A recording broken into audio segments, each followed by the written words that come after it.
নমরুদ ইব্রাহিম আলাইহিস সালামকে জিজ্ঞেস করল, তুমি কার উপাসনা করো? আজ পর্যন্ত যত মানুষকে নমরুদ এই প্রশ্ন করেছিল সবাই একই উত্তর দিয়েছিল, আপনিই আমাদের প্রভু হে নমরুদ। কিন্তু ইব্রাহিম আলাইহিস সালামকে এই প্রশ্ন করা হলে তিনি বলেন, রব্বি আল্লাযী ইউহয়ী ওয়া ইউমীত, আমার রব তিনি যিনি জীবন দেন এবং মৃত্যু দেন।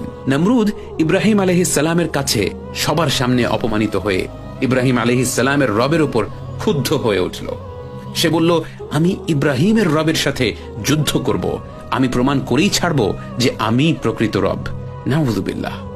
সে তার সৈন্যদের নিয়ে বেরিয়ে পড়ল আর সবাইকে আদেশ করল আকাশের দিকে তীর নিক্ষেপ করার জন্য। নমরুদের বিরাট সেনাবাহিনী তার এই উদ্ভট অভিযানে বের হলো এবং আকাশের দিকে তীর নিক্ষেপ করল। এরপর সেই তীরগুলো তাদেরই দিকে ফিরে আসলো এবং নমরুদ যখন আল্লাহর সাথে যুদ্ধে যাবার দাম্ভিকতা প্রদর্শন করল এবং সকল প্রকার প্রস্তুতি নিয়ে মাঠে নামল, আল্লাহ তাকে ধ্বংস করার জন্য একদল মশা পাঠালেন। প্রতিটি যোদ্ধাকে ঘিরে হাজার হাজার মশা, যে মশার কাছে তাদের সকল অস্ত্র অকেজো। এক পর্যায়ে তারা দৌড়ে পালাতে লাগলো।